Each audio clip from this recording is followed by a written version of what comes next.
Joe Biden. Former Vice President Joe Biden. Joe Biden. Joe Biden. He's a presumptive Democratic nominee for president. This self-proclaimed practicing Catholic stands firmly against church teaching on virtually every issue. My religion defines who I am, and I've been a practicing Catholic my whole life. The 77-year-old Democrat favors killing babies in the womb. I support Roe.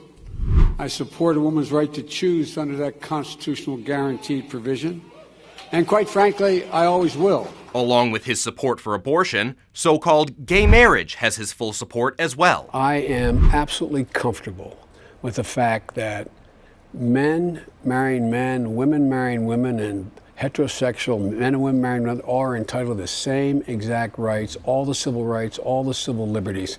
And quite frankly, I don't see much of a distinction. In 2016, he officiated a gay wedding himself, and then tweeted about how happy he was to marry the two Obama White House staffers at the U.S. Naval Observatory.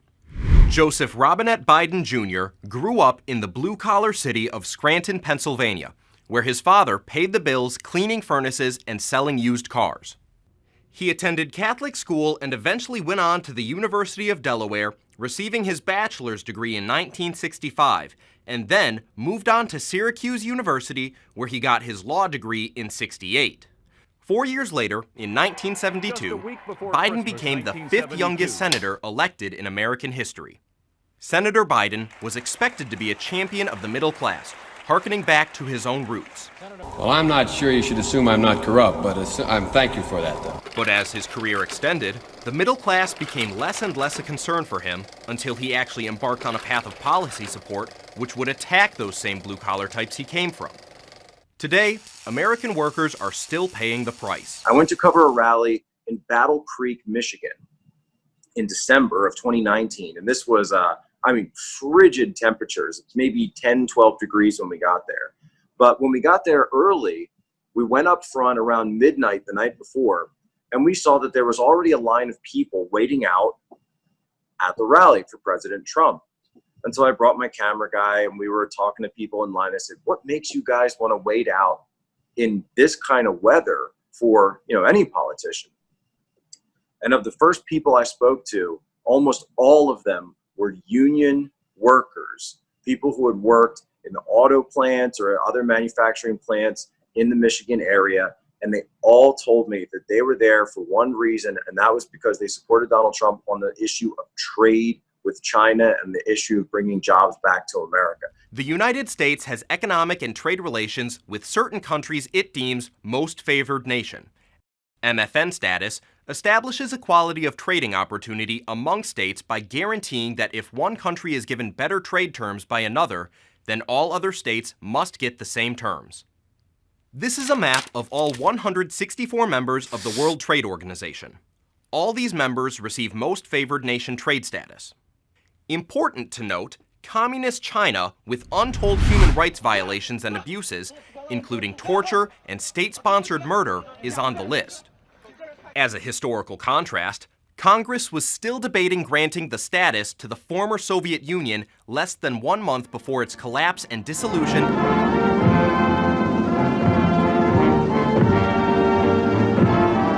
Communist Russia, who had battled the U.S. for decades through the Cold War and constant threat of nuclear engagement, had been denied that status until they essentially no longer existed. Not so Communist China, and that communist nation has Joe Biden to thank. On June 25, 1991, Senate Majority Leader George Mitchell, a Democrat from Maine, proposed a bill that would renew most favored nation trade status for China. It was simply China's communist ideology that resulted in its exclusion from the list, the same principle that had been continually applied to the Soviet Union. The specific subject of which is the question of extending most favored nation tariff treatment to the export products of the People's Republic of China. But the largest subject of this debate is the American national interest in the world. The long-range goals and best interests of our own nation should rest at the heart of any debate on foreign trade or foreign policy. For well over 3 decades, China had been forcing abortions on mothers who had more than one child, Their one-child policy was put in place, quote, so the rate of population growth may be brought under control as soon as possible, close quote. All through the Senate deliberations, China maintained the one-child policy. It only recently changed in the last few years. China has abandoned its controversial one-baby policy, allowing couples to have 2 children for the first time in decades. The 1991 bill to give China most favored nation status was a proposal that had little to no support from either party. Democrat Senator Biden from Delaware was one of the lone voices in support. And so I will take a few moments now, Mr. President, if I may, to try to point out why I think the Mitchell proposal is both reasonable and practicable. Biden spearheaded this campaign for the next decade, and in 2001, the United States granted China its long-sought permanent trade status. Since then, according to the Economic Policy Institute, the U.S. has lost just under 4 million jobs to China, about 2.5% of all American employment. Most of these jobs are blue-collar manufacturing jobs, resulting in the abandonment of factories and plants all over the Midwest, in an area which used to be called the Steel Belt.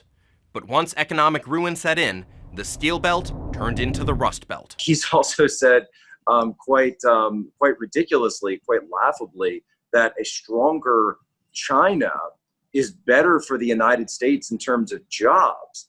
And that simply flies in the face of reality. You look at places like Michigan, like Wisconsin, like Western Pennsylvania, like Ohio, Minnesota, all of these places that have lost jobs to outsourcing, have lost jobs to China.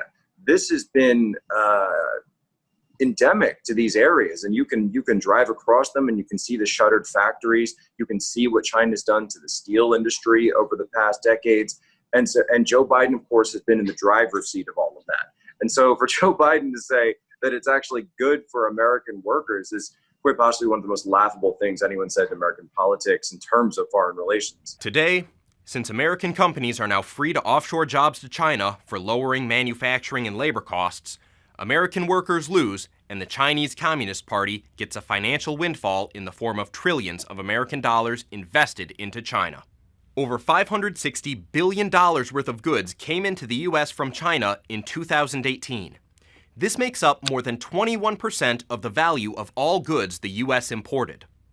In 2005, the average Chinese factory worker earned about $9.50 a day. Today, although wages have increased, it's only about $27.50 a day for Chinese factory workers. By comparison, in the U.S., the average American manufacturing wage is over $180 per day. In terms of hourly wage, the American makes about $23 an hour. In China, a worker there makes a little more than $3 an hour, and even that comes with a caveat. Chinese workers are often forced into sweatshop-type settings where 8-hour workdays are a myth. They often are forced to work double those hours 7 days a week. Along with millions of American jobs being given to China's cheap labor force, the quality of American products also gets destroyed. So the Americans out of work can't even purchase the low-quality products made in China for them.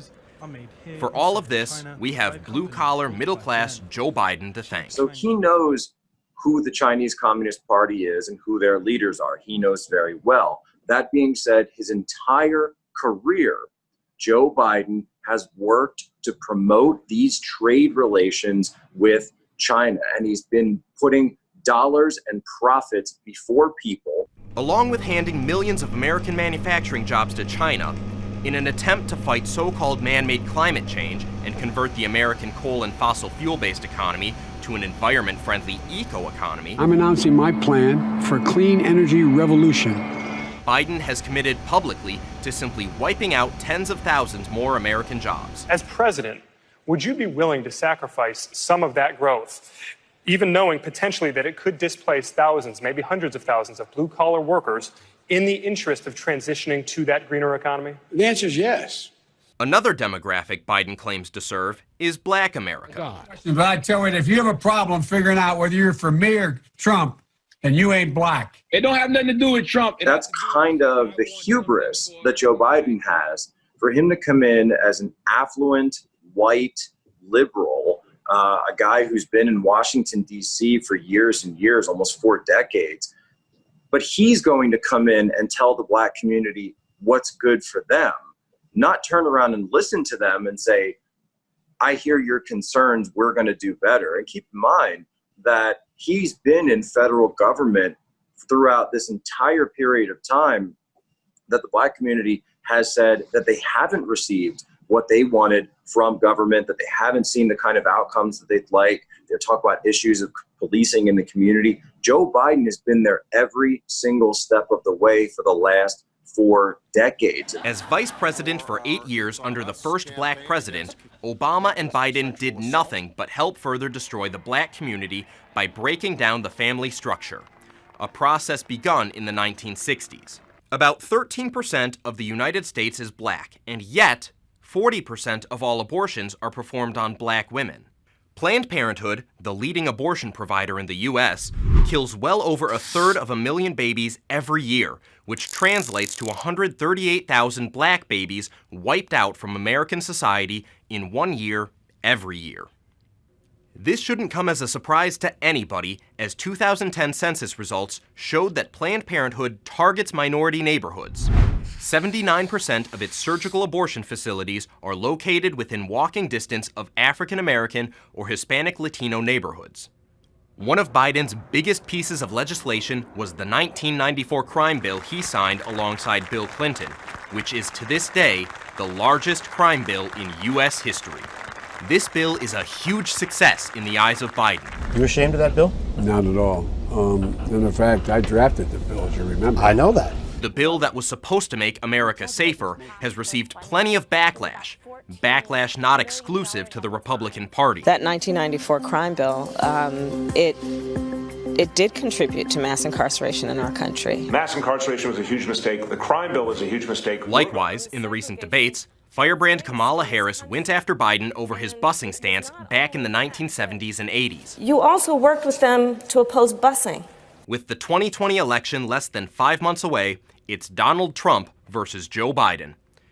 It's pro-life versus pro-death. And above all, we know that every human soul is divine and every human life, born and unborn, is made in the holy image of Almighty God. One president that we have currently has consistently appointed pro-life justices. We know, based on his history and everything that he's done throughout his career, that Joe Biden is going to appoint more radical left-wing justices. And so if you're out there and you're someone who's a Catholic, I think that, yes, of course, the politics of the day and the news of the day are always going to be very inflamed, and there's always going to be a lot of heated rhetoric. But I think as Catholics, we're called to look deeper and we're called to look further, to look into the eternal. And so if we're going to be looking that deeply and that further into the policies of how we run our nation, the kind of nation that, I've got a young child of my own, what kind of nation our children are going to grow up in, that's something that I think is going to be a lot more important than the short term.